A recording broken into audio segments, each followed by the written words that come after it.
desde Argentina.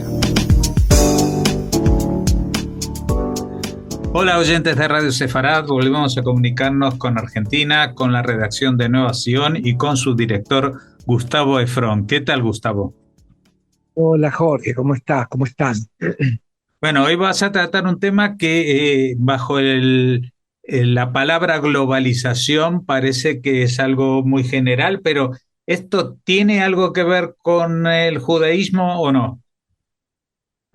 Bueno, Jorge, si hoy me propuse el desafío de pensar un poquito la globalización desde nuestra particularidad, ¿no?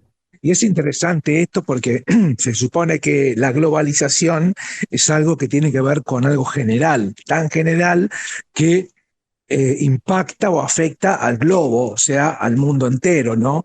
Y sin embargo, es un desafío interesante pensar lo global desde lo particular, ¿no? Desde la particularidad. Porque siempre está ese contraste, ¿no? Entre lo que históricamente se llama la globalización en términos culturales, económicos, políticos y demás, y lo que se llama el particularismo, ¿no? El particularismo histórico, lo que es el desarrollo de identidades particulares, ¿no? Que de alguna manera han sido contrastados.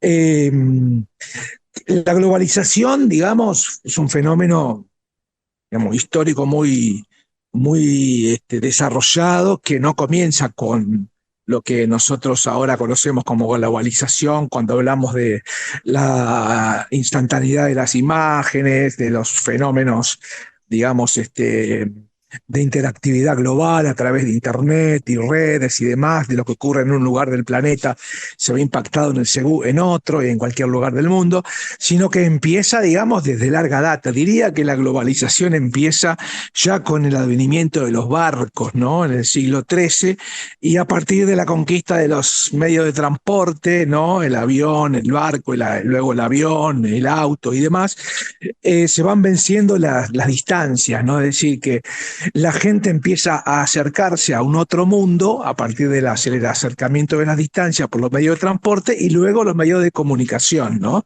Estamos hablando de los medios de comunicación que empiezan con primero el teléfono, luego la radio, luego la televisión y luego los medios tecnológicos actuales, ¿no?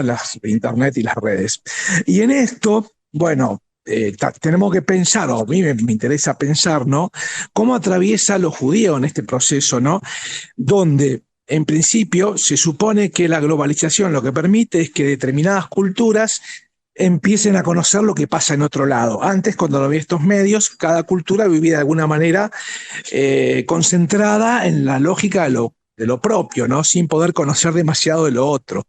Cuando empieza a conocer qué es lo que pasa en otros lados, a acercarse y demás, empieza un proceso, digamos, de acercamiento que con el tiempo y llegado, digamos, los tiempos actuales, deriva en un proceso de homogeneización cultural. ¿Qué significa esto?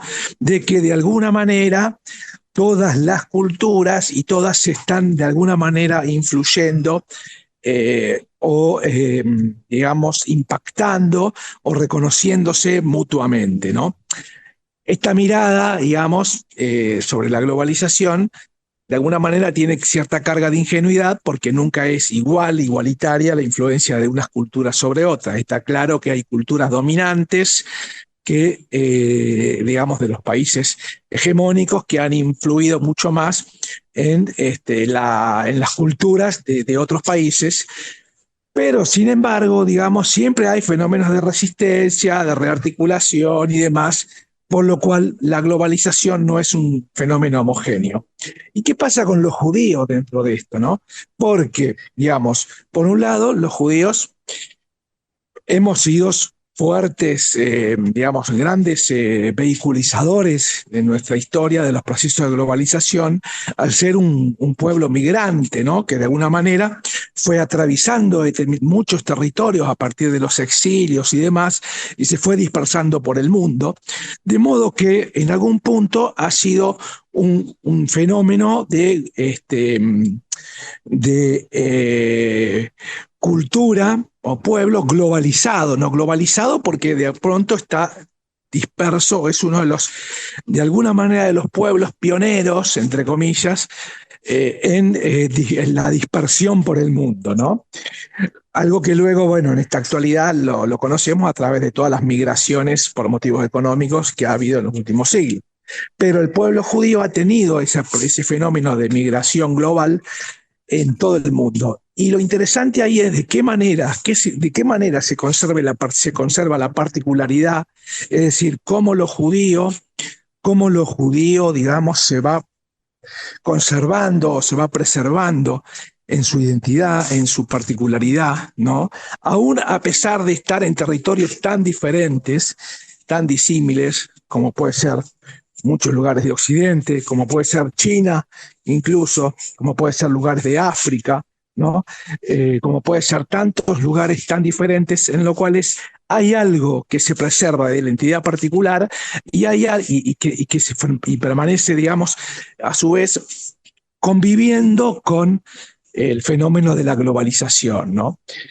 Y esto es interesante porque también nos lleva a pensar en cuando el judaísmo se encuentra su cauce nacional, ¿no? Que es cuando se crea el sionismo, ¿no? Y con el sionismo, luego de una buena etapa, digamos, de crecimiento del movimiento sionista, eh, se crea el Estado de Israel en el año 48. Y ahí, luego del Holocausto, aparece entonces un fenómeno que es el fenómeno nacional, ¿no?